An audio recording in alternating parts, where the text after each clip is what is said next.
So it's taken us a lot of videos to get through the neural network learning algorithm. In this video, what I'd like to do is try to put all the pieces together to give an overall summary or a bigger picture view of how all the pieces fit together and of the overall process for how to implement a neural network learning algorithm. When training a neural network, the first thing you need to do is pick some network architecture. And by architecture, I just mean connectivity pattern between the neurons. So, we might choose between, say, a neural network with 3 input units and 5 hidden units and 4 output units versus one with 3, 5 hidden, 4 output, and here 3, 5 units in each of 3 hidden layers and 4 output units. And so these choices of how many hidden units in each layer and how many hidden layers, those are architecture choices. So how do you make these choices? Well, first, the number of input units, well, that's pretty well defined. Once you've decided on a fixed set of features x, the number of input units will just be, the dimension of your features xi will be determined by that. And if you're doing multi-class classification, the number of output units will be determined by the number of classes in your classification problem. And just a reminder, if you have a multi-class classification where y takes on, say, values between 1 and 10, so that you have 10 possible classes, then remember to rewrite your outputs y as these sorts of vectors, right? So instead of class 1, you recode it as a vector like that, or for the second class, you recode it as a vector like that. So if one of your examples is takes on the 5th class, y equals 5, then what you're showing to your neural network is not actually a value of y equals 5. Instead, here at the output layer, which would have 10 output units, you would instead feed it a vector, which with a 1 in the 5th position, and then a bunch of zeros down here. Right? So the choice of number of input units and number of output units is maybe somewhat reasonably straightforward. And as for the number of hidden units and the number of hidden layers, a reasonable default is to use a single hidden layer. So this type of neural network shown on the left with just one hidden layer is probably the most common. Or if you use more than one hidden layer, again, a reasonable default will be to have the same number of hidden units in every single layer. So here we have 2 hidden layers, and each of these hidden layers has the same number, 5 of hidden units, and here we have 3 hidden layers, and each of them has the same number, that is 5 hidden units. But rather than doing this sort of network architecture on the left would be a perfectly reasonable default. And as for the number of hidden units, usually the more hidden units the better. It's just that if you have a lot of hidden units, it can become more computationally expensive, but very often having more hidden units is a good thing. And usually the number of hidden units in each layer will be maybe comparable to the dimension of x, comparable to the number of features, or it could be anywhere from same number of hidden units as input features to maybe twice of that to 3 or 4 times of that. So having a number of hidden units is comparable, or several times or somewhat bigger than the number of input features is often a useful thing to do. So hopefully this gives you one reasonable set of default choices for network architecture. And if you follow these guidelines, you probably get something that works well. But in a later set of videos where I'll talk specifically about advice for how to apply learning algorithms, I'll actually say a lot more about how to choose a neural network architecture. I actually have quite a lot more to say later about how to make good choices for the number of hidden units, number of hidden layers, and so on. Next, here's what we need to implement in order to train a neural network. There are actually 6 steps that I have. I have 4 on this slide and 2 more steps on the next slide. First step is to set up the neural network and to randomly initialize the values of the weights. And we usually initialize the weights to small values near 0. Then we implement forward propagation so that we can input any input x to the neural network and compute h of x, which is this output vector of the y values. We then also implement code to compute this cost function j of theta. And next we implement backprop or the backpropagation algorithm to compute these partial derivatives terms, partial derivatives of j of theta with respect to the parameters. Concretely, to implement backprop, usually we will do that with a for loop over the training examples.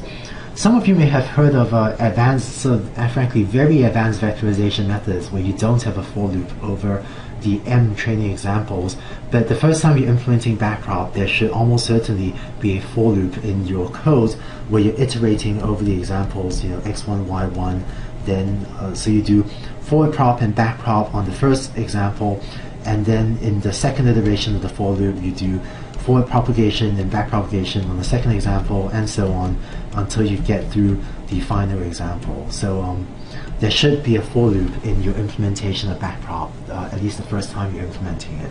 And then there are, frankly, somewhat complicated ways to do this without a for loop, but I definitely do not recommend trying to do that much more complicated version the first time you're trying to implement backprop. So concretely, we have a for loop over my M training examples, and inside the for loop, we're going to perform forward prop and back prop using just this one example. And what that means is that we're going to take xi and feed that to my input layer, perform forward prop, perform back prop, and that will give me all of these activations and all of these delta terms for all of the layers of all of my units in the neural network. Then, still inside this for loop, let me draw some curly braces just to show the scope of the for loop. This isn't Octave code, of course, but it's more like C++ Java code. But the for loop encompasses all this. We're going to compute those delta terms, which here's the formula that we gave earlier, plus delta L plus 1 times A L transpose, and then the sum of the code.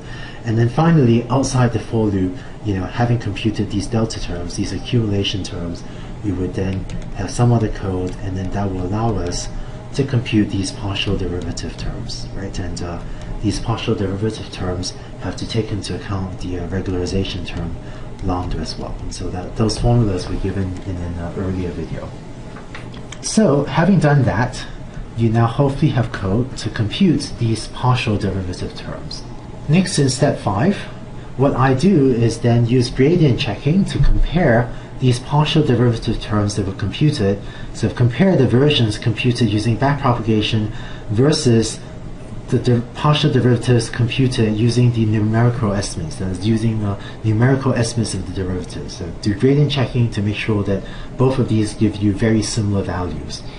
Having done gradient checking, this now reassures us that our implementation of backpropagation is correct, and is then very important that we disable gradient checking because the gradient checking code is computationally very slow. And finally, we then use an optimization algorithm such as gradient descent or one of the advanced optimization methods such as LBFGS, conjugate gradient, as embodied in sort of FMIN, UNC, or other optimization methods. We use these together with backpropagation. So backpropagation is the thing that computes these partial derivatives for us. And so we know how to compute the cost function, we know how to compute the partial derivatives using backpropagation. So we can use one of these optimization methods to try to minimize j of theta as a function of the parameters theta. And by the way, for neural networks, this cost function j of theta is non-convex, or is not convex, and so it can theoretically be susceptible to local minima. And in fact, algorithms like gradient descent and the advanced optimization methods can, in theory, get stuck at local optima. But it turns out that in practice, this is not usually a huge problem. And even though we can't guarantee that these algorithms will find a global optimum, usually algorithms like gradient descent will do a very good job minimizing this cost function j of theta and get to a very good local minimum, even if it doesn't get to the global optimum. Finally, gradient descents for a neural network might still seem a little bit magical. So let me just show one more figure to try to get better intuition about what gradient descent for a neural network is doing. This was actually similar to the figure that I was using earlier to explain gradient descent. So we have some cost function, and we have a number of parameters in our neural network. Right here, I've just written out 2 of the parameter values. In reality, of course, in a neural network, we can have lots of parameters. So these theta 1, theta 2, all of these are matrices, right? So we can have very high dimensional parameters, but because of the limitations of the sorts of plots we can draw, I'm pretending that we have only 2 parameters in this neural network, although obviously we have a lot more in practice. Now, this cost function j of theta measures how well the neural network fits the training data.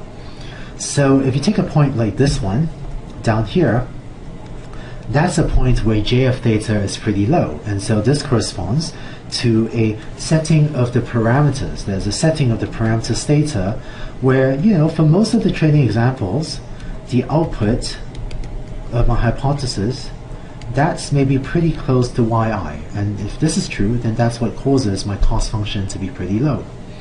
Whereas in contrast, if you were to take a value like that, a point like that corresponds to where for many training examples, the output of my neural network is far from the actual value yi that was observed in the training set. So points like this on the right correspond to where the hypothesis, where the neural network is outputting values on the training set that are far from yi, so it's not fitting the training set well, whereas points like this with low values of the cost function corresponds to where j of theta is low and therefore corresponds to where the neural network happens to be fitting my training set well, because this is what's needed to be true in order for j of theta to be small. So what gradient descent does is it will start from some random initial point like that out over there, and it will repeatedly go downhill. And so what backpropagation is doing is it's computing the direction of the gradient, and what gradient descent is doing is it's taking little steps downhill until hopefully it gets to, in this case, a pretty good local optimum. So when you implement backpropagation and use gradient descent or one of the advanced optimization methods, this picture sort of explains what the algorithm is doing. It's trying to find a value of the parameters where the output values of the neural network closely matches the values of the yi's observed in your training set. So hopefully this gives you a better sense of how the many different pieces of neural network learning fit together. In case, even after this video, in case you still feel like there are a lot of different pieces and it's not entirely clear what some of them do or how all of these pieces come together, that's actually okay.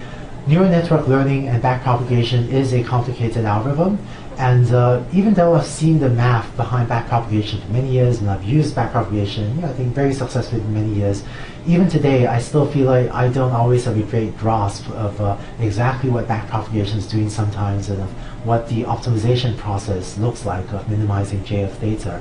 And this is a much harder algorithm I feel like I have a much less good handle on exactly what this is doing compared to, say, linear regression or logistic regression, which were mathematically and conceptually much simpler and much cleaner algorithms.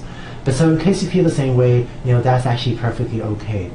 But if you do implement backpropagation, hopefully what you find is that this is one of the most powerful learning algorithms, and if you implement this algorithm, implement backpropagation, implement one of these optimization methods, you find that backpropagation will be able to fit very complex, powerful, nonlinear functions to your data, and this is one of the most effective learning algorithms we have today.